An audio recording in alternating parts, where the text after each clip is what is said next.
वैश्विक कूटनीति में दो देशों के बीच दोस्ती या फिर दुश्मनी दोनों ही अस्थायी होती हैं, जो कि बस इस बात पर आधारित होती है कि सामने वाले देश से दुश्मनी या दोस्ती करके अपने देश को क्या फायदा या नुकसान होगा। इसके सबसे बड़ा उदाहरण है भारत। जी हाँ, भारत, क्योंकि इस समय भारत ही अकेला ऐसा देश है जिसने सफलतापूर्वक दुनिया के दो सबसे बड़े दुश्मन अमेरिका और रशिया से एक साथ दोस्ती भरे संबंध बनाए हुए हैं। और इसका सबसे बड़ा श्रेय जाता है भारत की आक्रामक और चालाक नरेंद्र मोदी सरकार को, जिसने सफलतापूर्वक दोनों रशिया और अमेरिका से भारत के संबंध लगातार अच्छे किए हैं। इसी को देखते हुए कुछ इसी तरह का कारनामा करना चाह रहा था नाटो सदस्य टर्की, जिसने भारत के नक्शे कदम पर चलते हुए एक ही समय में अमेरिका और रशिया से दोस्ती करने की सोची और इसी कड़ी में रशिया से S-400 मिसाइल डिफेंस सिस्टम भी खरीदे।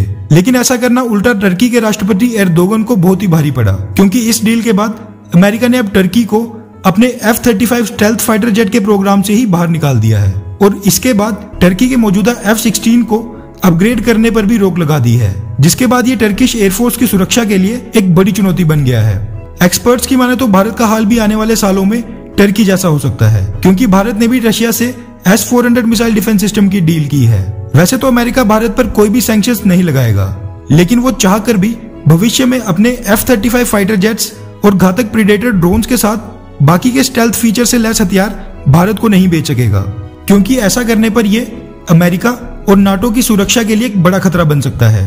दरअसल नाटो देशों के F-35 स्टेल्थ फाइटर जेट्स और बाकी के स्टेल्थ फीचर से लैस हथियार और ड्रोन्स एक टैक्टिकल डाटा लिंक 16 की मदद से आपस में और ग्राउंड ट्रूप्स के संपर्क में रहते हैं। इसी के साथ सभी नाटो देश आइडेंटिफिकेशन ऑफ फ्रेंड और फोर्स सिस्टम का इस्तेमाल करके फ्रेंडली या फिर एनिमी के एयरक्राफ्ट या मिसाइल का पता लगाते हैं।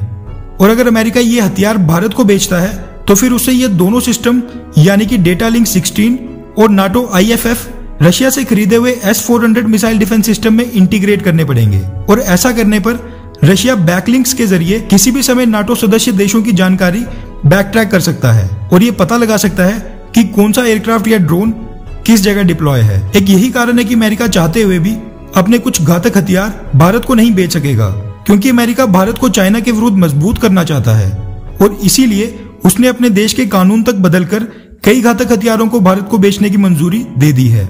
वैसे में फिर भारत के पास एक ही विकल्प बचेगा, रशिया का सुखोई Su-57, और फिर स्टेल्थ टेक्नोलॉजी के हथियारों के लिए रशिया पर निर्भर रहना पड़ेगा। अब आप सोच रहे होंगे कि भारत भी तो एक 5वीं पीढ़ी का एक stealth fighter jet AMCA project के अंतर्गत बना रहा था, लेकिन इस प्रोजेक्ट की स्पीड को देखते हुए अगर अगले 10 सालों में इसका एक प्रोटोटाइप भी बन जाए तो वो भी बहुत बड़ी बात होगी। भारत ने कुछ इसी तरह 1983 में तेजस फाइटर जेट के प्रोजेक्ट का शुरू किया था, जिसको भारतीय एयरफोर्स में शामिल करते करते 33 से ज्यादा साल लग चुके हैं। आपको जानकर हैरानी होगी कि तेजस फाइटर जेट्स का उद्देश्य सोवियत संघ से खरीदे MiG-21 को रिप्लेस करना था। जी हाँ, वही MiG-21 जो भारतीय एयरफोर्स के पायलट अभिनंदन ने बालाकोट एयर स्ट्राइक में 2019 में इस्तेमाल किए थे।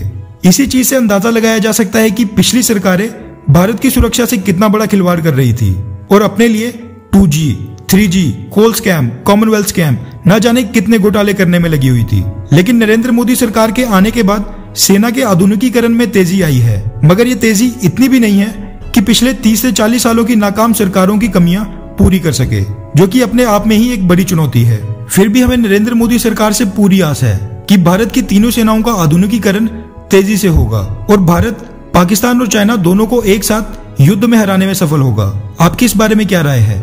नीचे कमेंट करके बताएं और वीडियो को लाइक करें। अच्छा सुनो, चैनल को सब्सक्राइब करो, उसके बाद घंटी बजा देना ताकि अगली वीडियो आपसे मिस ना हो पाए। Thank you.